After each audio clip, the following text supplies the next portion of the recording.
Alright, this will be a response to Jeff Holliday's videos that are entitled The Problem with Race Realism, Parts 1 and 2. Now, before beginning, I would like to invite Jeff Holliday to have a live discussion about race realism.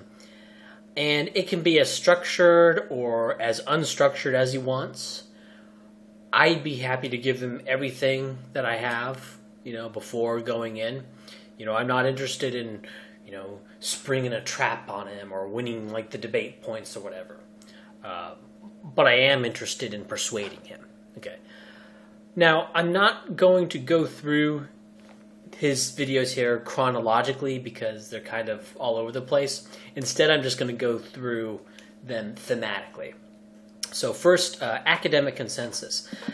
One of the points in the video he brought up a lot is academic consensus, and I think he uses the term scientific consensus, and the scientific community doesn't think these things, and which it's kind of weird for him to just sort of say that, because as it happens, we actually have surveys of the majority views of intelligence researchers, and the median intelligence researcher, asked anonymously, of course, will say that about 50% of the black-white IQ gap is down to a genetic difference. That is, it's 0.5 heritable. We'll talk about what that means later.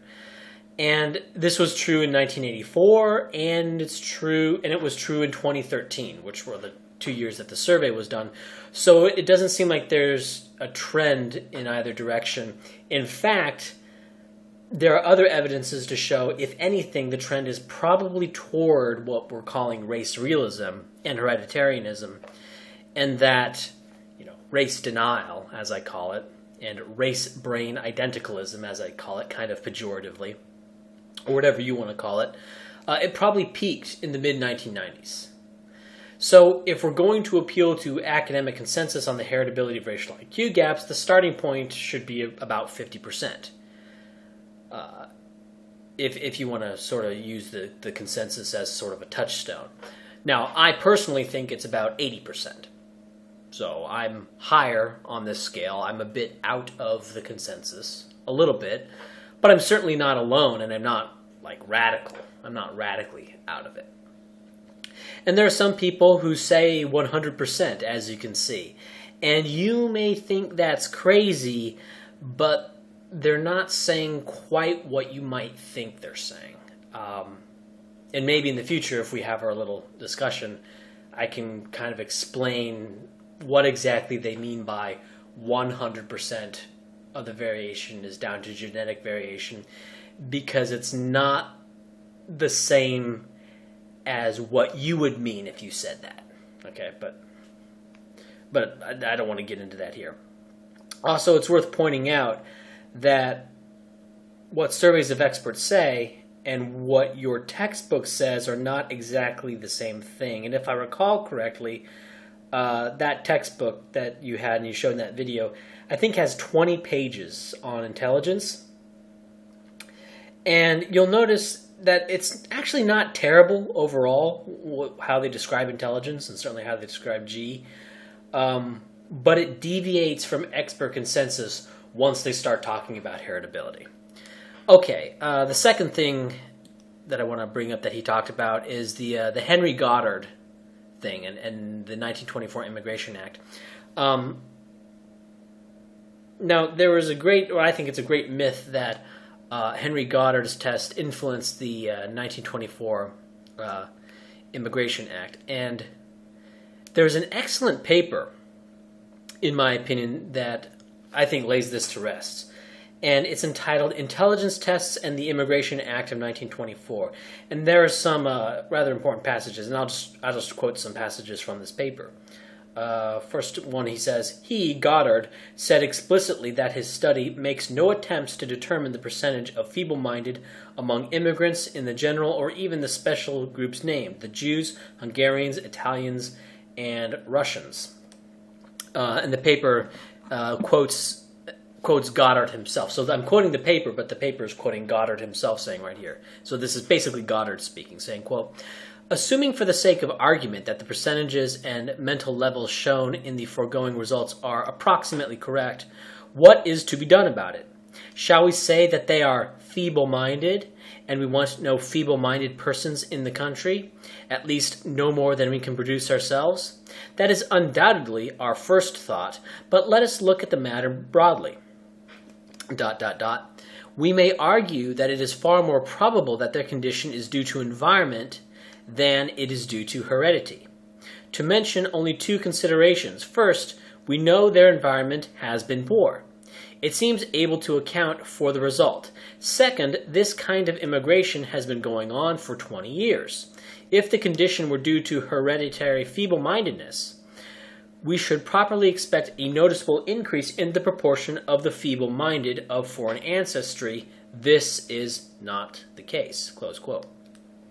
And these are Goddard's own words. So please, okay, this is going to sound kind of harsh, but please stop parroting slander. Okay. And I'll just say that if I had put up that video that you put up, Jeff Holiday, saying what you said about Goddard, I would take it down. Okay, that's just what I would do. Now, remember, this line about Goddard, right, this whole sort of meme about Goddard's IQ test pushing the 1924 Immigration Act, they came from Stephen Jay Gould, who in 2011 was found to have falsified Samuel George Morton's skull measurements. And I'll have a link to the New York Times article that shows that Samuel George Morton correctly measured skulls of Asians and whites and stuff. And Gould's corrections that he had in his book, his corrections of Gould's measurements from the Mismeasure of Man, that his corrections were basically fraudulent, that Gould was committing academic fraud. And which is strange, given that Morton wasn't even making a claim about the cause of the skull size differences being innate or environmental. Right? He actually was agnostic on the issue. And remember, Gould was an open Marxist, and he was a founding member of an organization called Science for the People. So, maybe have a little bit of... I know I'm kind of poisoning the well a little bit about things that come from Gould, but Gould lies a lot. Gould is a serial liar about this stuff. Now, the paper that I'm talking about, it also goes into detail about just how much debate there was at the time in regards to the causes of IQ gaps among the intelligence community at the time. And it wasn't limited to Goddard's work. There was a tremendous amount of literature on the Army Alpha and Army Beta tests, for example. Let me put it this way. The concepts of, say, test bias or poverty or lack of education, these are not smart criticisms. Okay, these are criticisms that any 12-year-old can think of. If you sat him down and said, "What do you think that these differences in IQ are caused by?" He may say biology, but then he may say, "Oh, but it could be poverty, it could be education. You could have had bad parents." These are not these are not things that it was a great discovery to think up these possible objections, okay? And this is not to say that these criticisms are necessarily incorrect, but to imagine that the people from the post-World War I period didn't think of these things, it's really, it's just false, one. But it's just insulting, and it's kind of weird sort of projection onto these people that they don't have a mind, almost. Even forms of epigenetic arguments date back to the 1920s, and arguably some pseudo-epigenetic arguments existed all the way back to the Roman period. Another quote from the article. They said that, and they're talking about the passage of the Act itself. They say, quote, "We may begin with the Act itself, which in 32 sections makes no reference to intelligence tests, intelligence, feeble-mindedness, or any other related term. If the legislators cared about test results, they were careful to keep their concerns out of the legislation itself." In his book, Kamen, 1974, cites 3 such documents purporting to the influence of intelligence tests on the legislation. A letter from Arthur Sweeney on mental tests for immigrants, the report of the Committee of Selective Immigration of the Eugenics Committee of the United States of America, and a letter from the chair of the Allied Patriotic Societies of New York. In each case, the document was placed into the record with minimal introduction, and in no case could we find any mention of the documents or their contents anywhere else in the committee hearings or in the floor debates. Right? So that's pretty important, that none of these talks about intelligence tests made it to any floor debates, like the stuff that you see on C-SPAN today. Continue. Like most of the other addenda, this material seems to have entered the legislative record without leaving a detectable trace on the course of events. Of the total committee hearings and addenda for both House and Senate, then, allegations of innate intellectual inferiority of immigrants represented a minute fraction. The few reports presented or inserted into the record seem to have been largely ignored, and were not ignored, sharply criticized. The unimportance of the intelligence test data is epitomized by House Report number 350. The majority and minority reports from the House Committee on the Immigration and Naturalization to the full House.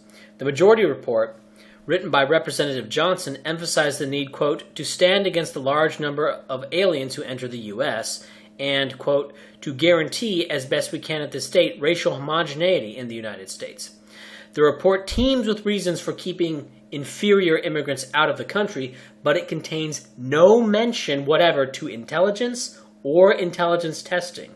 No mention either in the minority report, written by Representatives Adolph Sabath and Samuel Dickstein, who label the proposed act as racist and discriminatory, and who uphold the worth of the immigrant. Even when the innate characteristics of immigrants were the central issue, as in both of these reports, neither intelligence nor intelligence testing came up. Right? So, one, Henry Goddard believed that these differences between these ethnic groups, their scores on the IQ test, he believed that they were down to environment, first off. I mean, it wasn't very sophisticated, the research at the time, but he didn't believe they were down to genetics.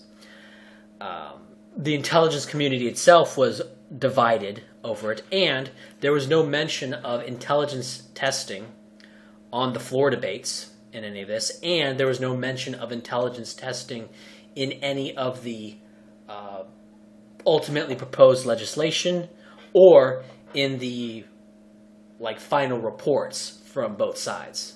So, it wasn't anywhere. So, hopefully, that lays to rest the myth of intelligence testing influencing the 1924 Immigration Act, or the myth that intelligence testing community was even unified on whether the different scores meant or what policy conclusions should be drawn from them. Okay, heritability. One concept that I think Jeff Holiday had some trouble with is heritability. And this is not a trivial thing at all. And I think his misunderstanding of heritability causes him to misunderstand twin studies and causes him to misunderstand the relevance of global data. In particular, he mentioned, the IQ of Libya. Now, heritability is the proportion of variance in an observable trait that is caused by genetic variance or variation. This is not the same as saying genes are X% responsible for the trait. Okay, those are two different statements. Let me explain it this way. Imagine a cow. Okay, there it is, a cow. Now, what percentage of that cow's traits are genetic, and what percentage of that cow's traits are environmental? Right? It's a nonsense question. There's no answer. There's no answer to that. That's not a question you can answer. Okay, don't try to answer it. A cow is just genes expressed in an environment. All organisms are genes expressed in an environment. Right? If you really want to break it down, it's basically us organisms are simply shells around DNA. And it's really the DNA that them trying to replicate themselves that create these increasingly elaborate shells around them, creating these what we call organisms anyway, I don't want to get into that. But it's those genes expressed in a certain environment. If you were to take some DNA and shoot it off into outer space, it wouldn't create anything, except maybe a little bit of a mess for somewhere. But if we get two cows, let's say we have two cows now, we can look at some differences between them. Let's say overall weight.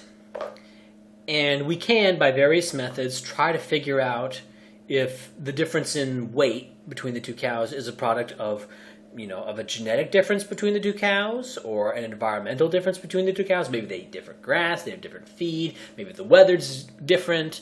Maybe Farmer Bob sings lullabies to one and doesn't sing to another, right? So maybe there's some environmental factors, or maybe it's a mixture of environmental and genetic differences that are causing the differences in weight.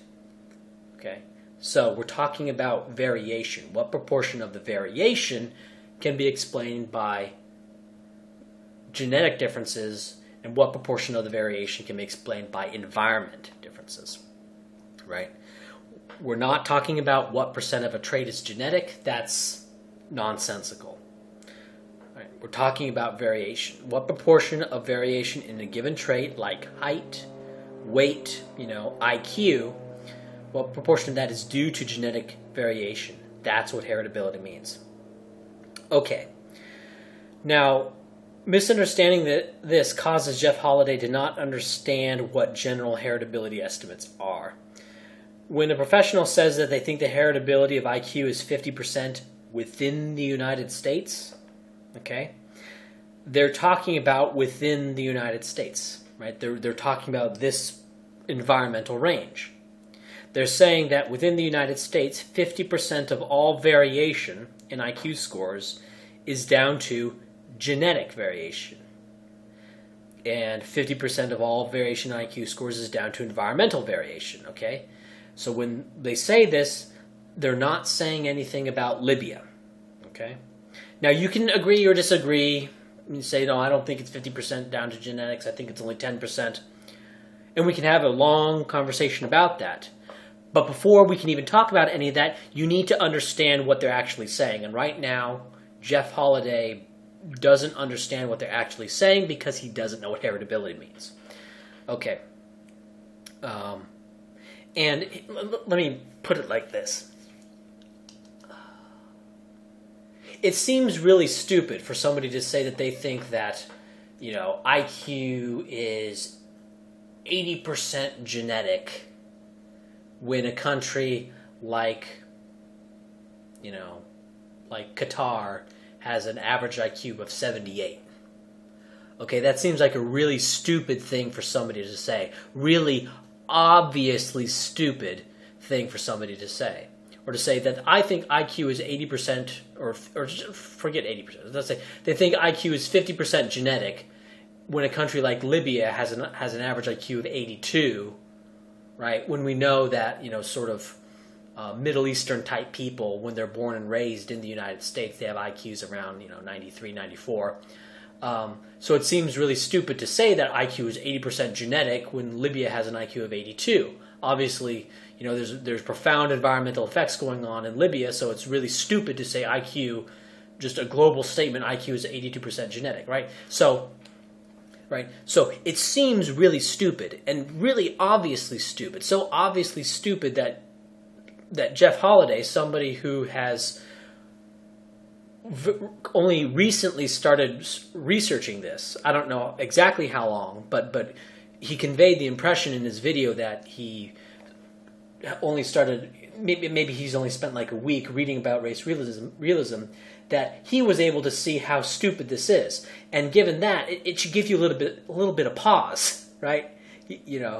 When it seems like somebody's saying something so fantastically stupid, maybe consider that they're not actually saying that, right? Because they're not actually saying that. And you're thinking that they were saying that stems from you not knowing what heritability means. We're talking about the proportion of variance in a trait that is a function of genetic variation, and whenever you talk about it, you have to specify where and when. But in the United States, in France, in Germany, or if you want to get more specific, in Paris, in Omaha.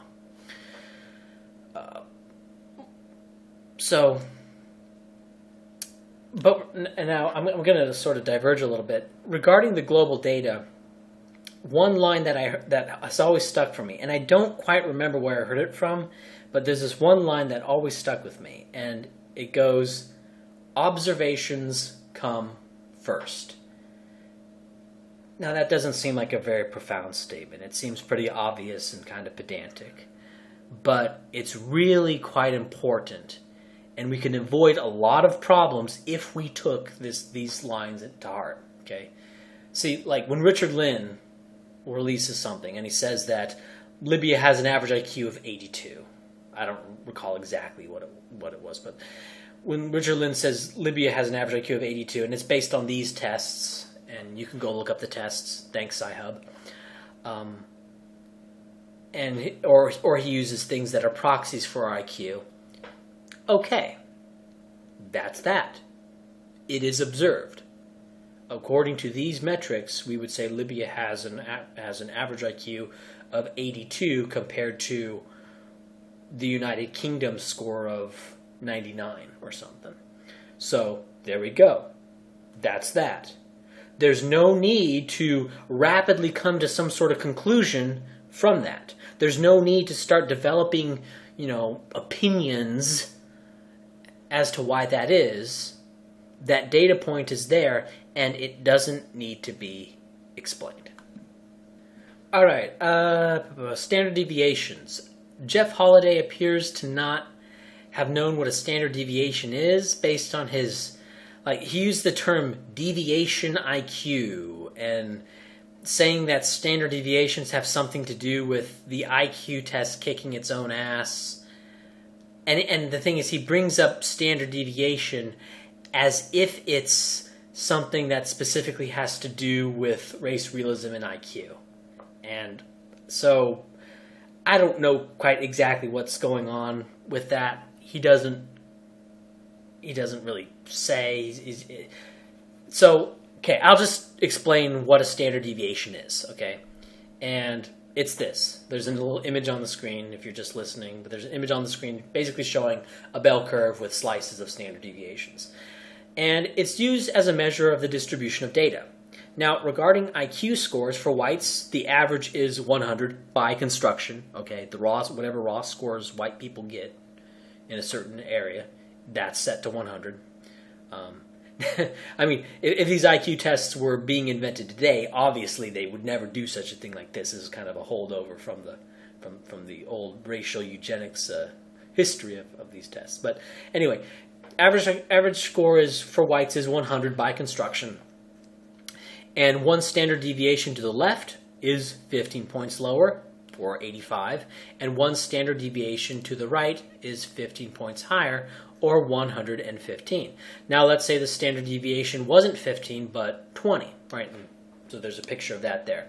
So a large standard deviation means a lot more variation in scores. That's what a standard deviation means. So when people say, I think incorrectly, East Asians have a narrower standard deviation, what they're saying is that East Asians have less fluctuation in IQ scores. I think that's incorrect, but that would be an example of people using the term standard deviation. Well, one thing people say is that the standard deviation for black IQ is around 13, not 15. What this means is that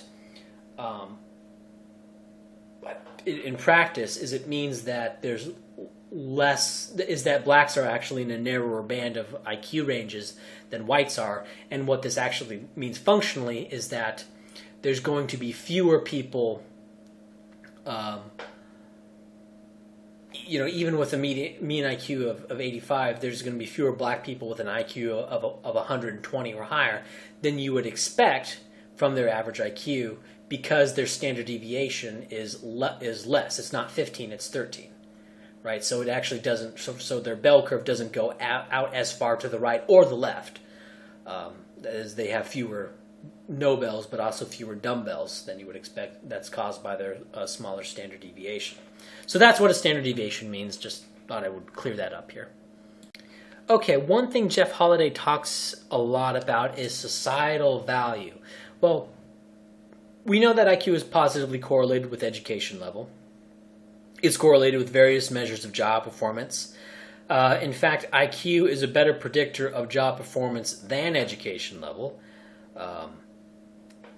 They have to operationalize job performance somehow, right? They can't just stick a barometer in somebody and say, "Oh, your job performance is." They obviously have to come up with a way to measure job performance. But that aside, by however they operationalize it, obviously, IQ is a better predictor of this job performance than education level.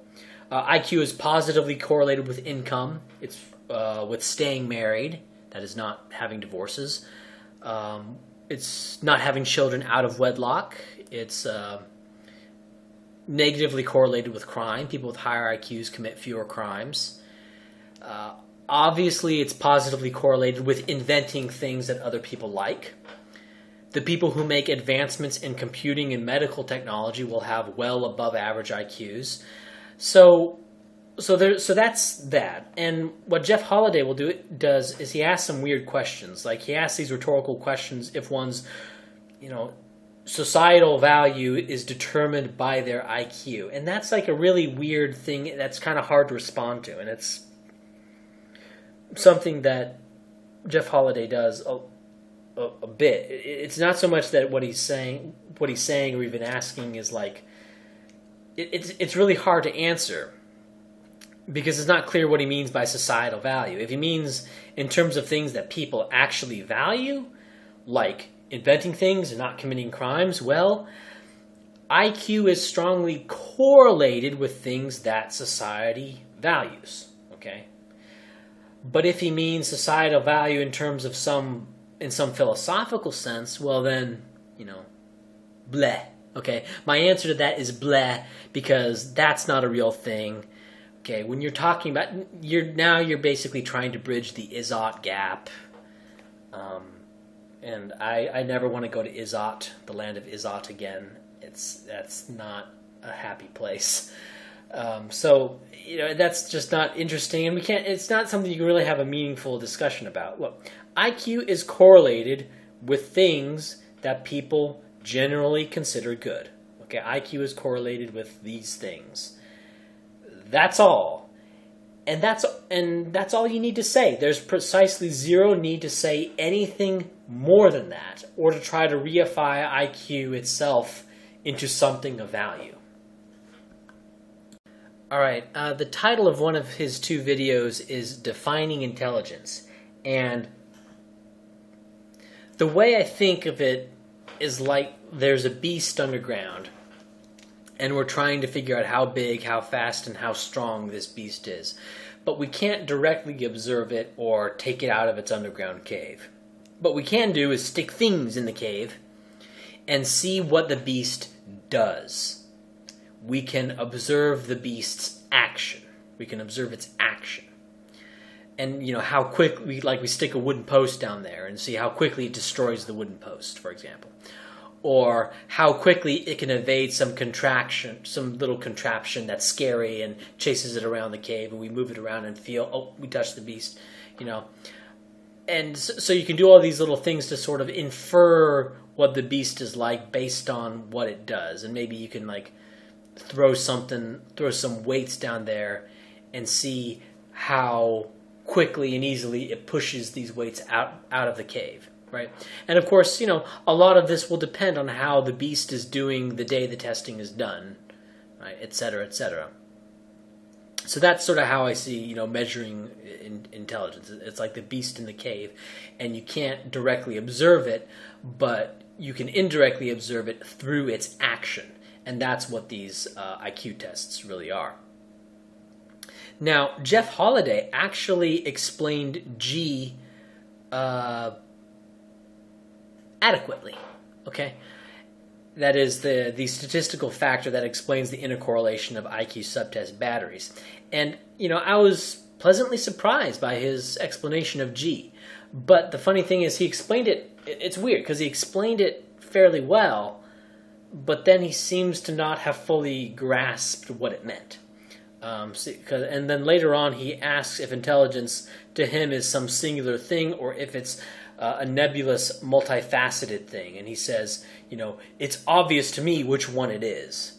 And like, okay, well, it's obvious to you, but see, like, the whole point of G that you just illustrated is that to some extent, yes, intelligence is a singular thing, a single factor. Right? That's the point. There's like a big, long, ongoing debate about this. Right? Arthur Jensen was the prime mover of that position of a single general intelligence factor. And there are lots of arguments and lots of studies about this. This was a huge deal, right?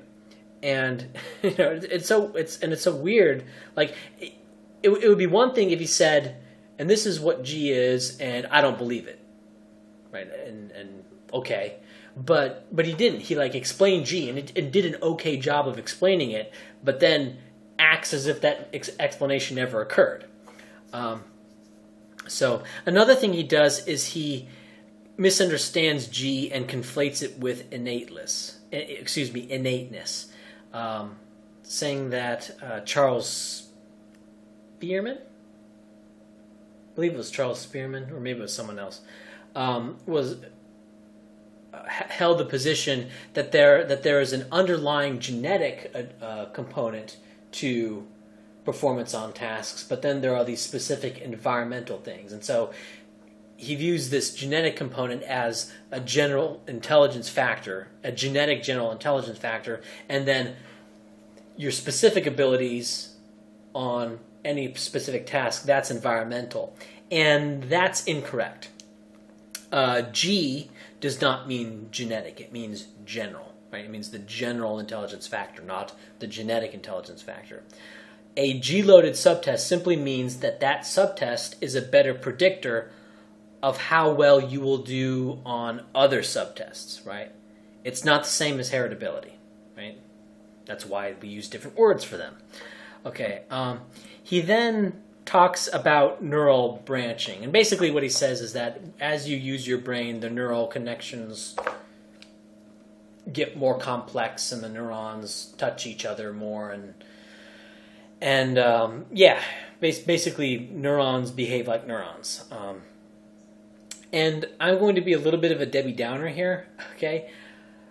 Like, the neurons of raccoons also work this way, right? The neurons in a raccoon's brain, they branch out in response to environmental stimuli. So could a raccoon learn how to read and write and do calculus, if you give them enough education and training? No, obviously not.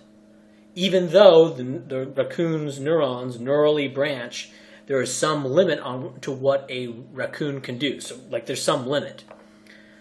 But are we to assume that if you are a human, that your intellectual capacity can be infinitely expanded through just doing a bunch of intellectual stuff because, basically because neurons?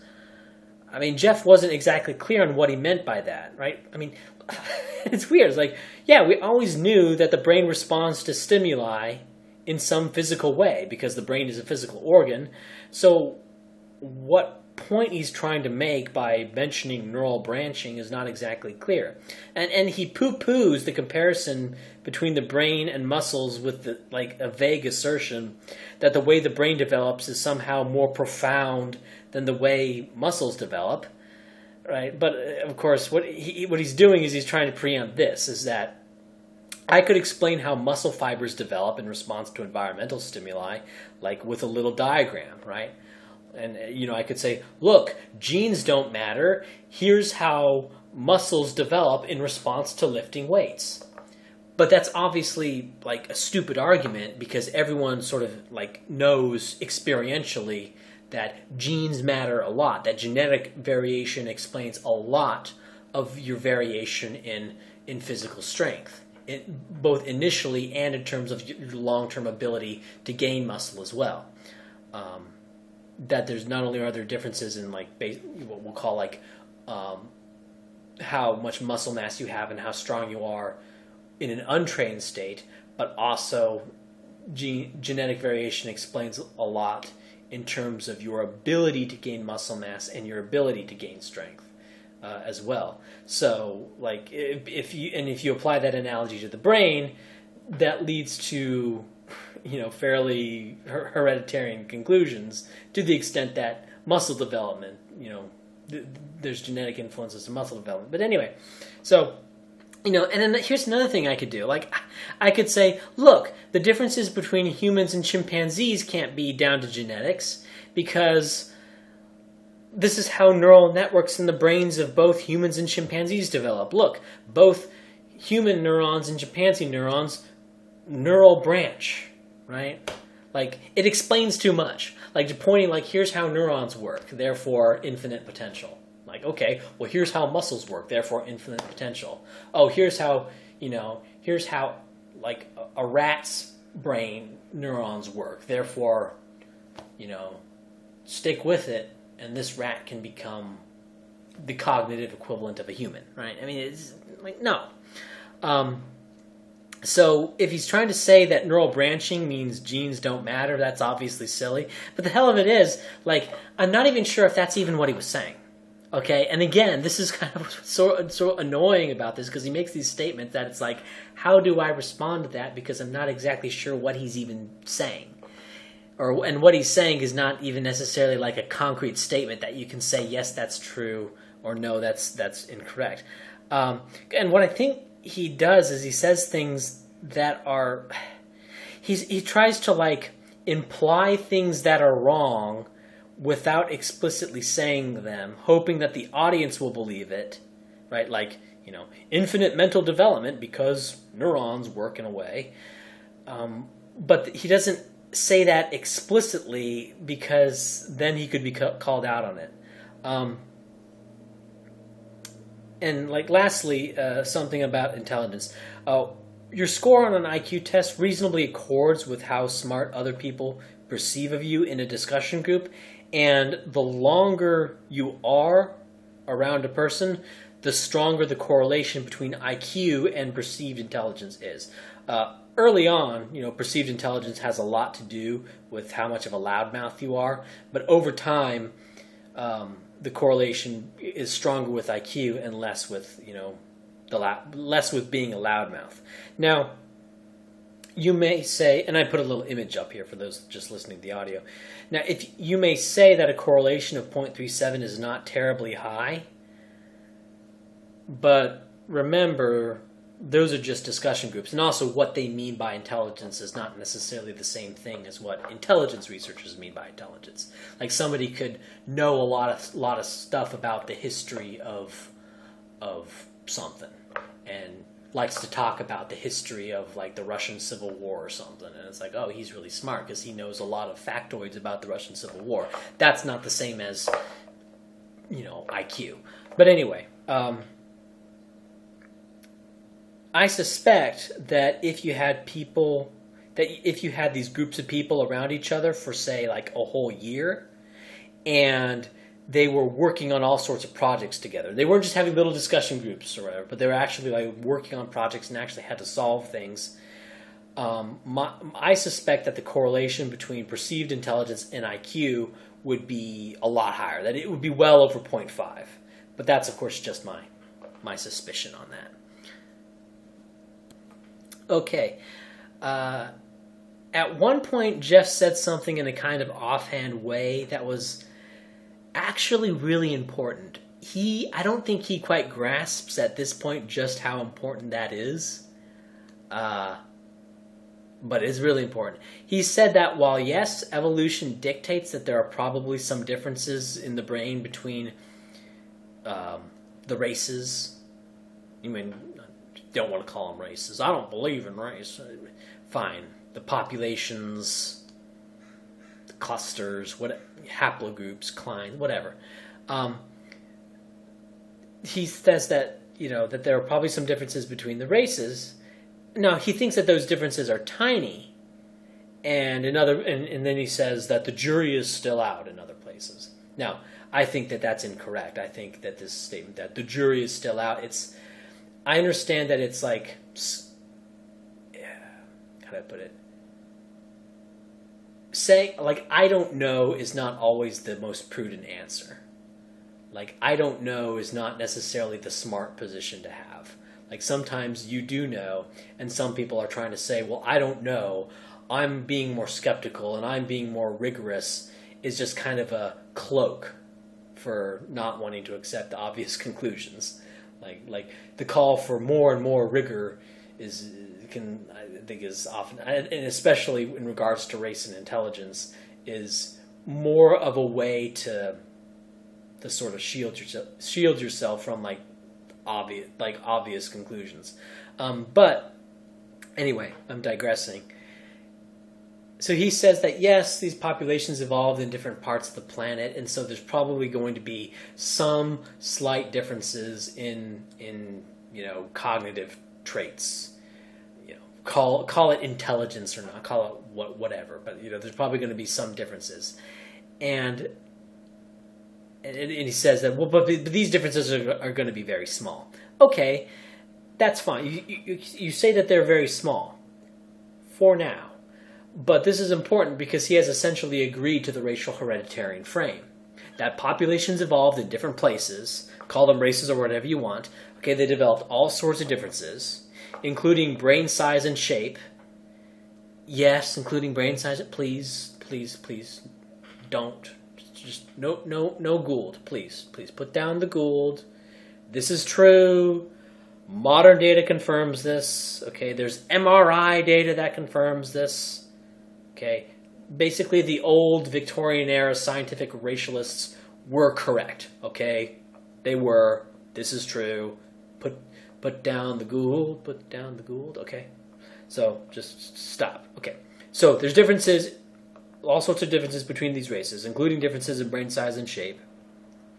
So the idea that these races, or whatever you want to call them, would have, on average, precisely identical cognitive abilities. Right, call these cognitive traits intelligence or whatever you want to call them. That's basically impossible. There's no way that they could be precisely the same. Okay? And once you're there, right, basically, and once you recognize that, like, you're basically a race realist, and it's just a matter of degree. Okay? At this point, I mean, it may seem sort of weird to think of it this way, but at this point, Jeff Holiday is like a race realist who, I mean, if you put a gun to his head, well, actually, I think if you put a gun to his head, he would say like 50%. But Jeff Holiday is basically a race realist with a very low heritability estimate. Okay, I mean, to think of it that way. Now, he would never call himself that, but functionally, that's what he is. He's a race realist who believes that perhaps environment accounts for 98% of all general variation and variation between the races in IQ, and maybe there's only 2% that's down to genetic variation. Okay, 2%, but he's still, basically he accepts the racial hereditarian frame, but only to 2%. I accept the racial hereditarian frame to 80%. Now, 80% and 2% is a pretty big difference, right? There's a difference between those numbers, obviously. But it's okay. But he's accepted the frame, and now it's just a matter of degree. Okay. And this is something that I've said for a long time, is that let's say you had somebody who was looking at like brain size data and said that, look, these Africans, they have smaller brains. And so what that means is that their neurons are more physically compacted together. That is, there is less space between the neurons. And so these neurons can work together much more efficiently, create more intricate connections. This then translates into more intricate thought. And so the African brain is actually going to be more complex and more sophisticated than the European brain because it's smaller. All right? Now, I don't think that's true. Right? I don't think that the data says otherwise. But somebody who says that, African brains are better because they're more compact and more efficient and allow for more neural complexity because of their compactness. Somebody who says that is in my book 10,000 times more sane, more credible than somebody who says, like, they're all the same. Like, the races all have precisely the same average, cognitive traits, right? Like the person who says that blacks, because of their smaller brains, are going to be basically smarter, right? At least, like, I think he's wrong. Like, somebody who said that would be wrong, but at least they're dealing in, at least they sort of have one ear in reality, and they're saying something that, like, could be true. Like they're like that. That's an improvement. Like they're like that's incorrect. Like, that's wrong. That idea is incorrect. But it's at least It's at least truth apt. How do I put it this way? It's at least a proposition to where truth and falsehood actually applies. Whereas somebody who says they're all the same, well, that's not even like. I mean, that would be like. That would be like randomly picking a grain of sand out of the beach and it being like that's what, and it being like one specific grain of sand and like all the beaches. Like, it's cosmically impossible that they would be the same. Like galactically, it's like a galactic impossibility that they would end up being precisely the same. So that's just a little bit of a side on that. But anyway, what I wanted to say here is Jeff Holiday is already. Like, Jeff Holiday is already a race realist, and it's just a matter of degree. All right, the next thing Jeff talks about is poverty and IQ. And it's not until late into the second video that Holiday starts making these sort of on-case arguments against racial hereditarianism. And he starts off with poverty. He points out that people who have lower IQs tend to be poor, right? Which is what you would expect. IQ is a proxy for intelligence, and smarter people tend to earn more money. But of course, he believes that there is causation in the other direction, that it is the poverty itself causing the low IQ within the United States. Okay. So, well, one thing we can look at are several populations around the world which are poorer than African Americans, but whose mean IQ are significantly higher. Okay. And I'll have a little chart up here showing that. Now, you may want to chalk that up to other environmental factors. Okay, and maybe other environmental factors that perhaps correlate with poverty within the United States. Fine, but it's not money qua money, right? Clearly. In addition, we can look at blacks and whites at the same income brackets, and we can look at their SAT scores. Okay, and then we see that whites within every bracket score higher. In fact, whites at very low socioeconomic status, can start outperforming the blacks at the highest socioeconomic status. And we can also look at this in terms of IQ scores. Now, one tact with this is to show that heritability of IQ decreases as socioeconomic status decreases. That is, more of the variance in IQ is explained by environmental factors in poorer people. And if you want to talk about this, I can explain why this is not nearly as important as it might first seem.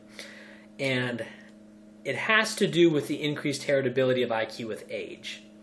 And okay, you may imagine that environmental deprivations at younger ages is going to perhaps cause developmental problems. That's going to limit the upper potential for their adult IQ, but apparently not too much, since adult general heritability of IQ is as high as it is.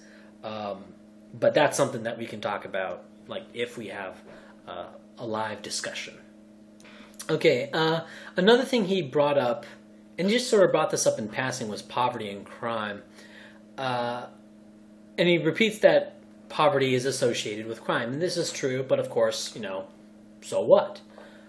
Traits that are associated with criminality, right? Aggression, stupidity, low self-control. Okay, you would expect people who are aggressive, stupid, and have low self-control to be poor and criminal, So, first of all, the association exists. And one thing that I would link to an article by Sean Last on our website, it's not as typological as you might expect. And according to several meta-analyses, only about half false studies find a statistically significant association between poverty and crime. What it shows is that the relation is so weak. It's so weak that half of the time it doesn't rise to statistical significance. In addition, we can see that both violent and property crime in the U.S. has increased as the poverty rate has gone down. Now, you may say that, well, as a country gets wealthier, there's more stuff to steal. And that's a fair point sort of at a theoretical level. But, what does this mean? Should African countries, they should have an exceptionally low property crime rate, right? African countries should have very low property crime because there's very little property to steal. But of course, we know that that's not true at all. In addition, we know that violent crime increased, as the poverty decreased in the United States. So violent crime and property crime seem to sort of follow the same trajectory. So an explanation for the rise in property crime, which has to do with more stuff to steal, it rings sort of like that would work, like if only property crime was rising. But since property crime and violent crime is rising, it doesn't seem like a credible explanation. And another thing, in terms of race, the black and Hispanic proportion of a state is a much stronger predictor of violent crime for that state than is the poverty rate, the unemployment rate, or the proportion that has completed high school. And this is a replicated finding. There are multiple studies in an article that I'm going to have in the description talking about that on race, poverty, and crime. And, yes, you will find a correlation between poverty and crime. But my guess is you'd find a stronger correlation between menthol sales and crime. Another thing that Jeff Holiday kind of alluded to, and he didn't go into a lot of detail on this, was stereotype threat. And on this, I would recommend a fantastic article that I wrote on stereotype threat. And there are 5 things, really, that seriously call into question stereotype threat. The first was a study done with women. Now, fair enough, this wasn't done with blacks or Hispanics or whatever. So it was done with women. But what they did is that the researchers put in gender primes as much as they possibly could on the test. Right? Say, are you a woman? In fact, there were even some. I think there was a wave where they actually went in, and before they gave the test, they said, on these kinds of tests, women do worse than men. Here's the test, right? Which is like the most overt sort of gender prime. And so like any stereotype threat research would say, yes, you're going to have a massive effect there. And so they did all this. But in one sample, they would pay the students for good scores. And on the other sample, they didn't pay for good scores. And the males and females had, of course, similar standardized tests coming into the experiment. So they knew what their scores were beforehand, so they could tell if they were underperforming or overperforming like their baseline, like their SATs coming into college. And in the payment condition, there was no stereotype threat effect at all. Like, men and women did the same, no matter how much the researchers tried to insinuate that women would do worse when they were paid for doing well. Okay. Now, of course, when they didn't pay the students anything, they found really big stereotype threat effects. Female scores were depressed. But if they said, we're going to pay you if you do well, the female scores went back up to what you would expect given their prior baseline. Like, no matter how much you told them that, you basically tried to insinuate that women are stupid. And this ties into a second problem with stereotype threat, which is how it doesn't actually show up in real world sort of natural experiments. It doesn't show up in real world conditions. There were 3 natural experiments of stereotype threat. One involving the NAEP, the National Association Educational Proficiency or whatever test, the AB Calculus test, and a community college computerized placement test that they had on a national level. And on these tests, it wasn't standardized whether or not they asked the students their gender and race. Some of them did, some of them didn't, and this is great because what it allowed is we have some tests that have a gender prime, as they call it, or a race prime, and some of them didn't. Okay, so we have sort of a natural experiment. Let's see what the effect was, and the effect was 0. Now, obviously, researchers can't go out and put gender primes and race primes on some real-world tests and not on other real-world tests, like real-world tests that's actually going to affect your ability to get into college, for example. They can't make a stereotype threat experiment out of that because it wouldn't pass ethics. But of course, the reason it wouldn't pass ethics is based on their presumption that there is such a thing as stereotype threat effect. But anyway. So natural experiments like real world tests where you have these stereotype threat primes showed no effect, and there's no effect when you pay them to do well. A third problem with stereotype threat is that even the laboratory experiments, which is all the evidence for stereotype threat are these laboratory experiments where students come in, and they're basically in the psychologist's fun house where they try to evoke a stereotype threat effect on a test that is not going to impact them, where there's no negative consequences if they do badly on this test. Okay? That's what stereotype threat, that's what it's all based on. It's based on these laboratory experiments. Not like laboratory like a chem lab, but laboratory in that it's the environment that the researcher controls. But anyway, the problem, even with the laboratory experiments, which is where all the evidence supposedly is that there's a replication problem, and that the replication rate for stereotype threat effects in a laboratory environment is only around 58.4%. Okay, and that I think is being generous.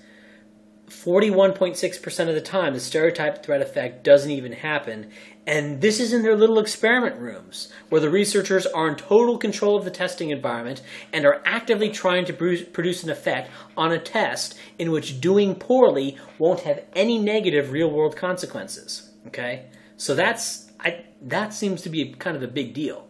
That even in their little worlds where they control the environment, they only produce an effect 58.6% of the time. Or 58.6% of the time.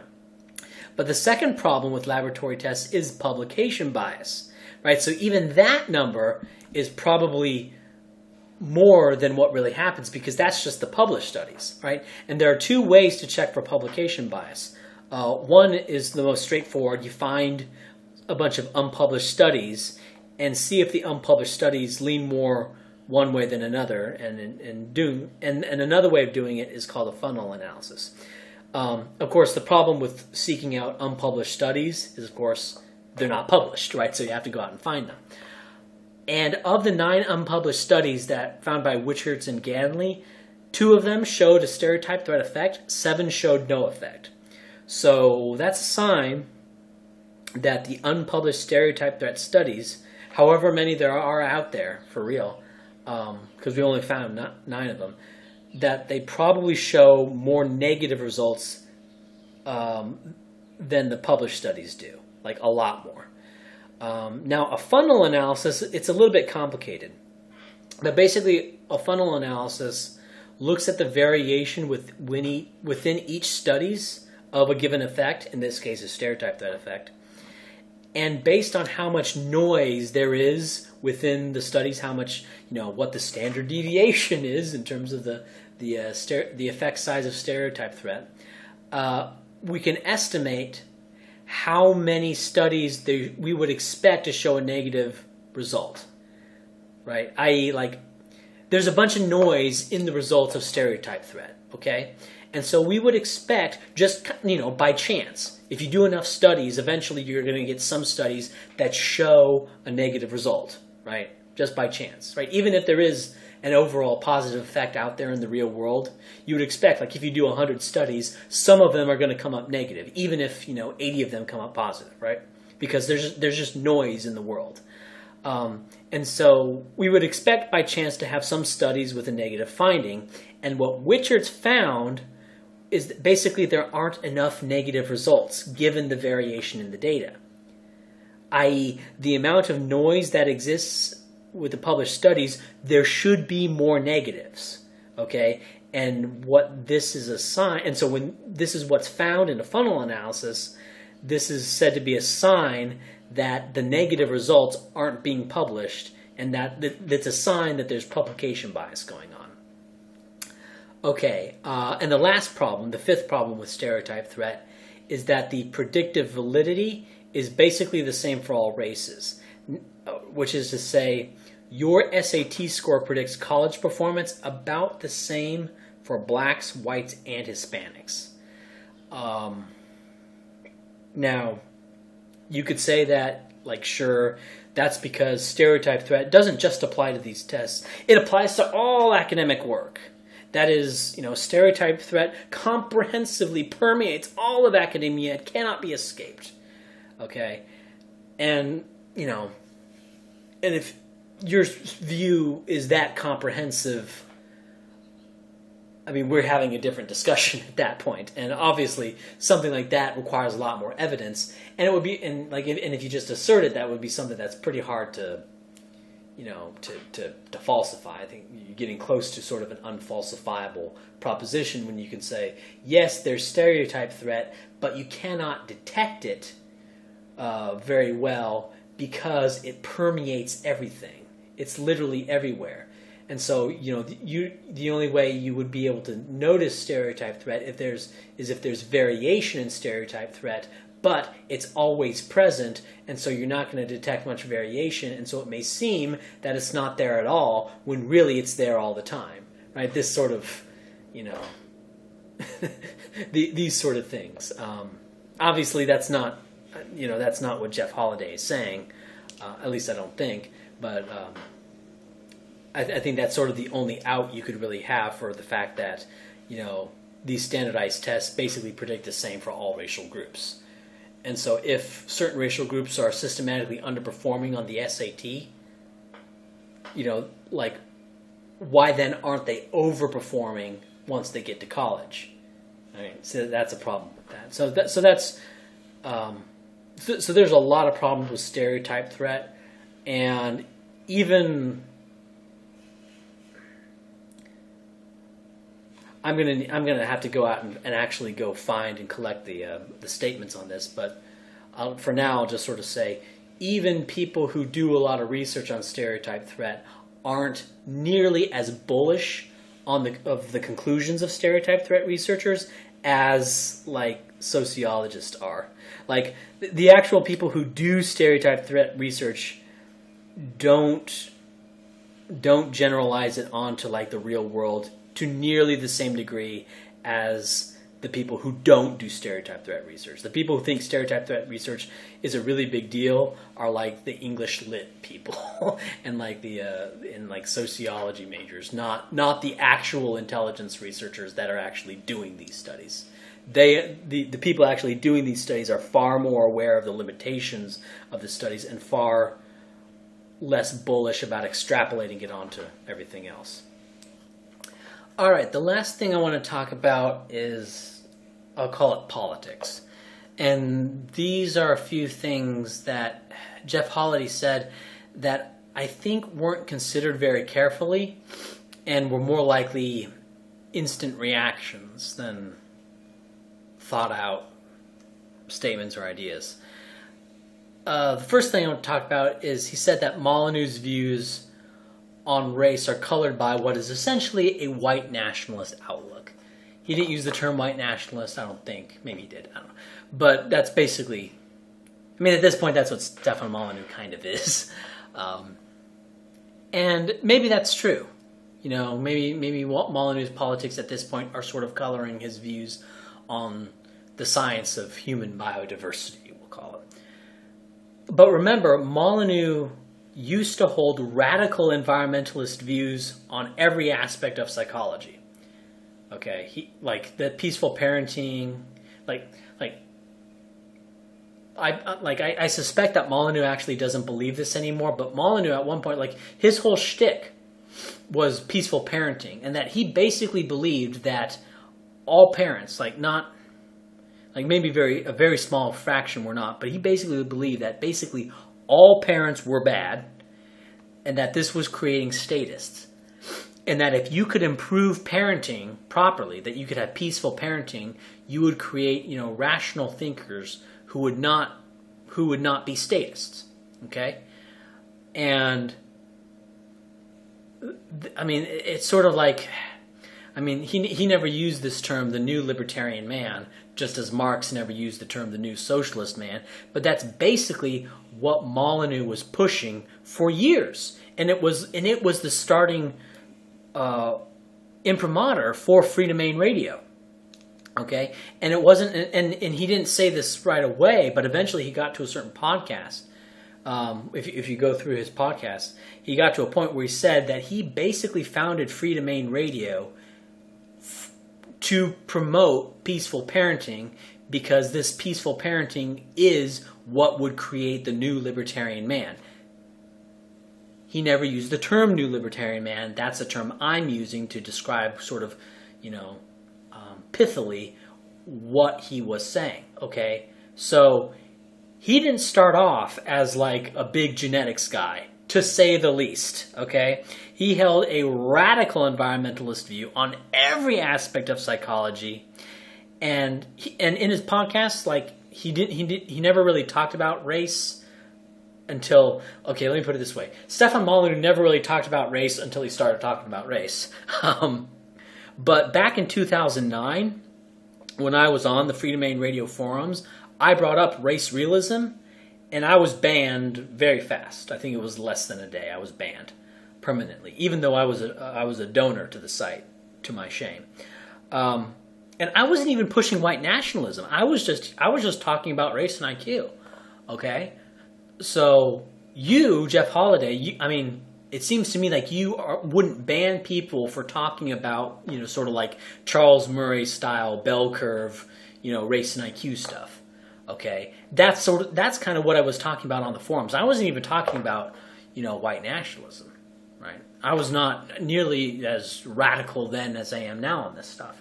So, but I was still banned. So in that sense, Molyneux was a much more of kind of a radical environmentalist than I suspect you are, Jeff Holiday. Maybe I'm wrong.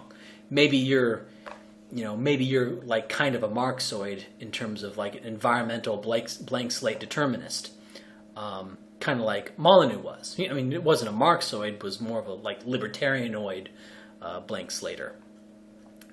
And in addition, like, and even if you didn't know that, Molyneux started Free Domain Radio with a very strong influence from Ayn Rand, who, if you know much about Ayn Rand, was very seriously against any kind of racial thinking. Now, perhaps she wasn't she was against like racialism as a form of collective identity, and she probably wasn't against it in the way that you would like, right? But nonetheless, objectivists imagine themselves to be very hardcore, very strident anti-racists, quote unquote, anti-racist. But what happened with Molyneux on this is what happened with me. Okay, race realism comes first. Okay. And that informs the political views. Okay, race realism comes first. The political views come later. Okay. Of course, then the political views probably go back and then influence and create some sort of bias, right? And there's sort of this circular thing. And I kind of like to imagine that I'm free from this effect, but I'm probably not. Whatever. Now, there are a subset of people for whom white nationalism comes first, and then later, if ever, they'll read about race realism. And these people are what I call the blood in the face types. And I call them that after a documentary called Blood in the Face, which I would recommend watching. Now, if you watch the documentary Blood in the Face, you may be excused for thinking that the cameramen just went out of the way, tried to find like the craziest bubbas that they could find, and only record sort of the craziest stuff that they heard.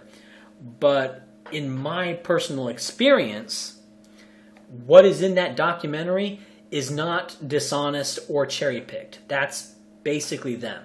That's basically an accurate portrayal of what these kinds of people are like. Okay, it may be okay. It may be a little bit cherry picked in the sense of like they're going to show the most interesting things. They're going to show the things that cause the most reaction to the viewer.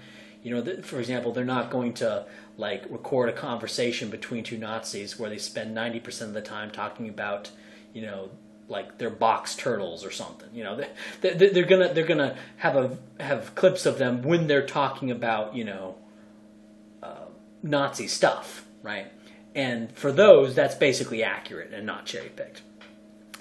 But anyway, but those people, those sort of blood in the face people for whom white nationalism came first and race realism came later, if ever, okay, those people have always existed, and there's perhaps 500,000 of them, and their numbers don't really change, but like that's not like come on, like that that's not Molyneux.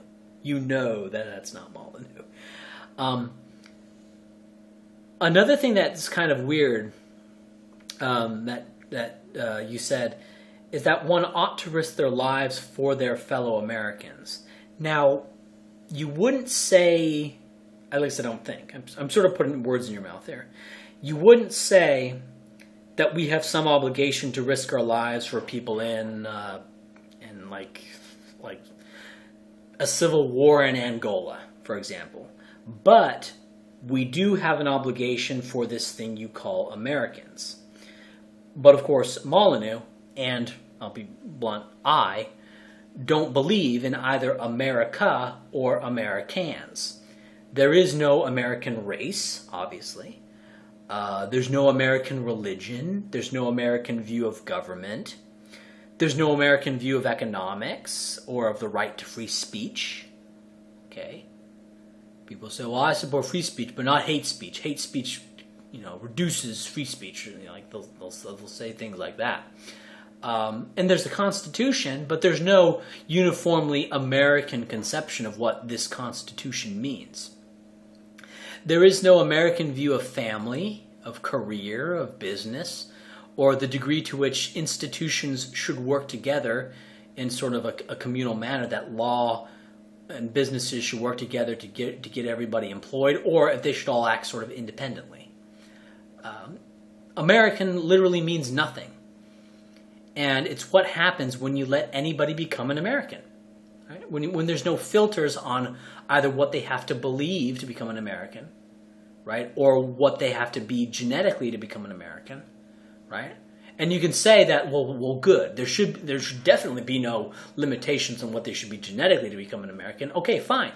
I mean, you can say that that's good. That there should not be those kinds of limits. Okay, but like, let me put it this way: if you're against nationalism, fine. Like if you say that it's good that there's no religious limit on what is an American. It's good that there's no, or maybe I could use a more pejorative term.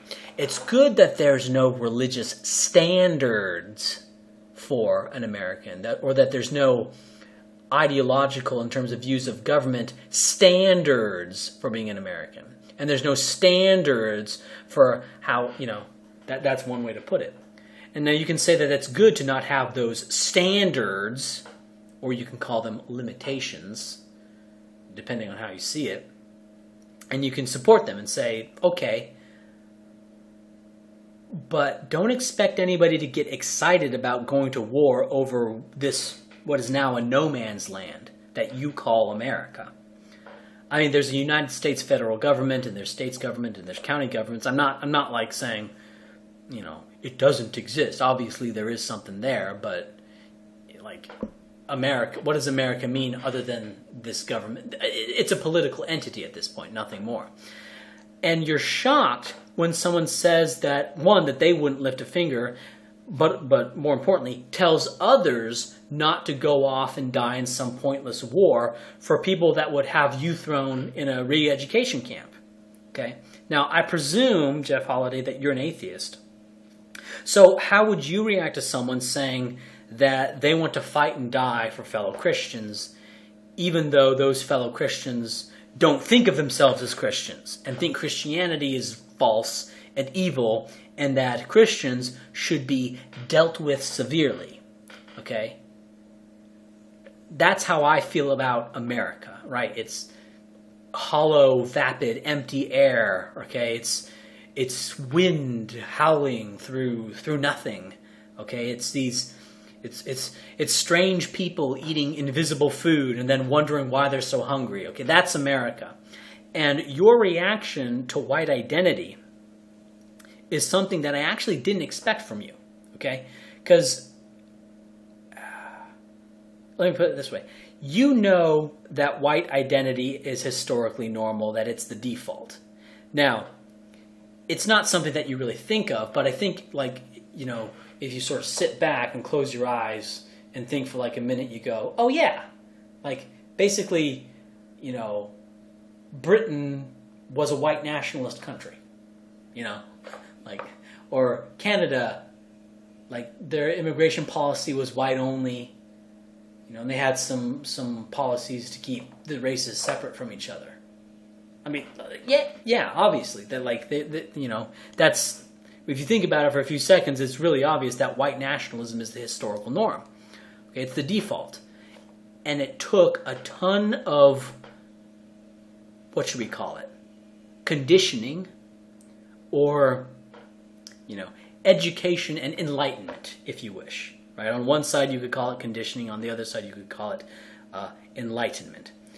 To get white people to stop being white nationalists. Okay, and this starts today. This starts at the age of 5 with, you know, sessions on black and only black slavery, or you may want to call it lessons on slavery. Now, imagine if you had a massive program to stamp out like objectivism, right, starting from age 5 going to adulthood, and yet, despite all your efforts, you would still have people, right, especially like when they're drunk or tired or in their unguarded moments, they would say things like, altruism is a spook and, you know, selfishness is a virtue. It would go on about the glorious truth of atomic individualism, okay? And say you had not anti-racist or anti-fascist. I'm against fascists. All right, and you wouldn't have anti-fascist action. You had anti-objectivist action, right? All those punks fighting, quote unquote, against the system, right? Basically going around marching, stamping out the minority of people who express objectivist sentiments, and they would say, bash the Rand, etc., etc. Of course, that's a joke, right? And that seems kind of funny, but that's what's happening with white identity. It requires constant environmental pressure to suppress racial sentiment, right? And what you call, and you call that progress, I call it a cage. And this is why it's stupid for people to say things like, you know, white identity is never coming back. Look at how demonized it is. But that's like...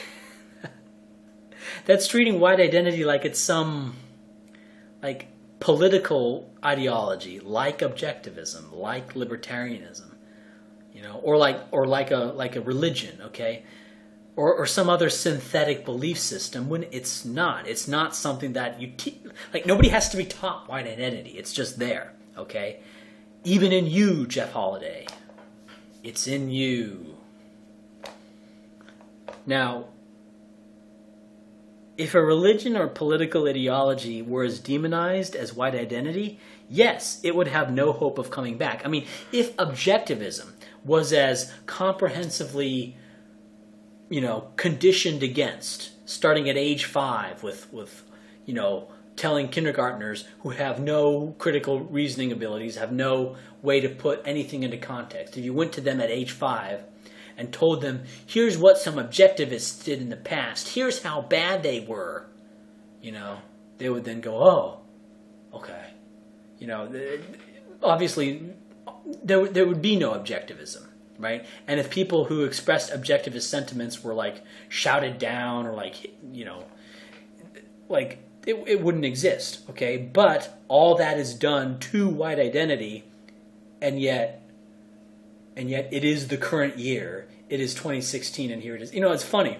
I saw like an interview on like some stupid like alphabet soup news, CNN, NBC, ABC, whatever, some dumb news channel, and there's some guy who was interviewing a Ku Klux Klan member, and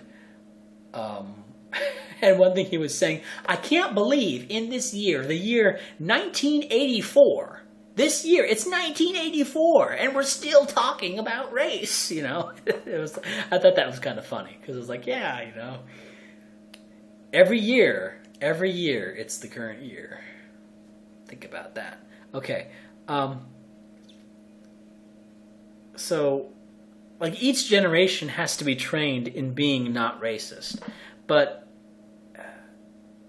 if this training either doesn't happen in someone, or like they somehow like they reject their training, okay? Well, what do you expect's going to happen, Jeff Holiday? I mean, like, like this isn't a trick question. It should be really obvious what's going to happen if they're either not trained in anti-racism, or you know, and he used anti-racism kind of ironically. And maybe if we have a discussion, I can tell you why I think it's sort of an ironic statement. But, like, yeah, like it's super obvious. They'll become what you call racist, right? They'll become what Britain was in 1900, right? They'll become what Canada was, what Australia was in the year 1900, right? They will become white nationalist, white separatist, the terms that we have today for that. But of course, back then, they didn't have those terms, okay? Because it wasn't, how do I put it? They're not going to, like, you don't have terms for things that are like, you wouldn't call yourself a breathingist. I support the philosophy of breathing in oxygen. Like there's no term for that because it's just what everything is, okay? Kind of like with white nationalism. Like white nationalism didn't become a term until it became distinct from something, what? Something other than white nationalism? How weird. Okay? And similarly, you could talk about how here's another example of that happening. The family. Right, people, you start to get people, like for most of history, everyone was a supporter of the man, woman, nuclear family.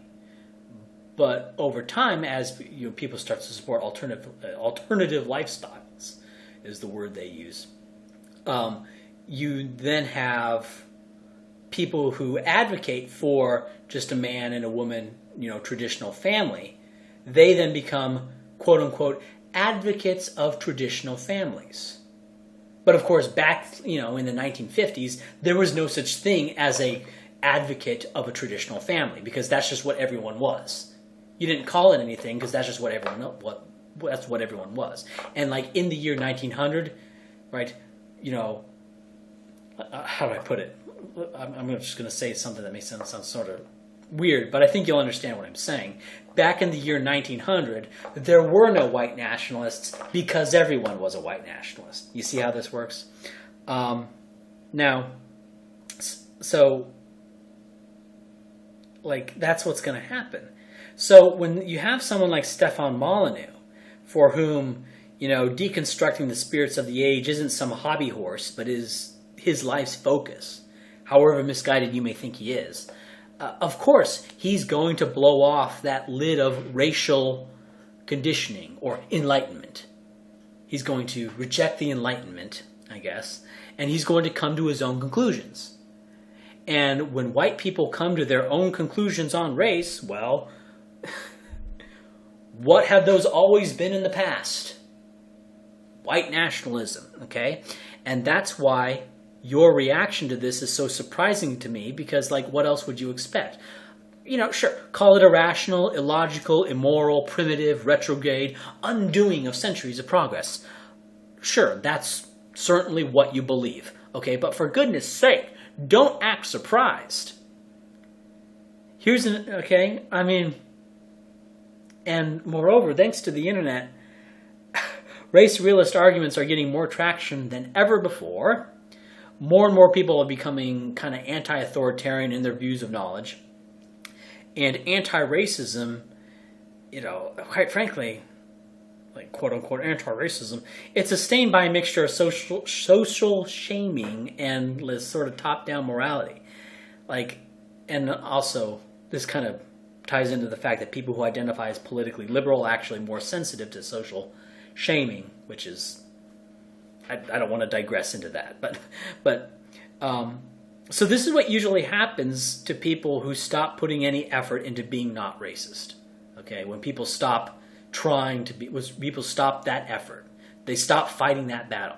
Okay, and so it's why I say to a lot of people, and I'll say to you, that white nationalism may seem like it's a million miles away, but it's really like crossing the street. Okay, you may despise it, but it's right there and it's very close. Okay, not only is it very close in terms of like it's a sentiment that exists in spite of constant suppression, but it's also closer intellectually than you may be comfortable to admit. If you drop some of this philosophical baggage, right, and start looking at the efforts of multiracialism honestly, stop assuming like this sort of just fiat proclamation that it's your responsibility to care about everyone on the planet. And don't just assume that a successful multiracial state is like the goal. The goal is to have black people and white people in the same country getting along swimmingly. That is the goal. And you may ask why. If they don't like each other, why don't they just go separate ways? That seems pretty obvious. That's what you do with like individual people. Why not with groups that on aggregate don't get along? It's like, well, because I don't know, like some communist preacher. Yes, I'm referring to Martin Luther King. Some communist preacher, like, said some things about the races getting along. Therefore, like, there's no logic to it. It's weird. But as soon as you drop that stuff, right, and then you honestly try to understand this race realism thing, okay, what would happen if you do this? I'm not saying that you'll do this. You probably won't, because most people don't.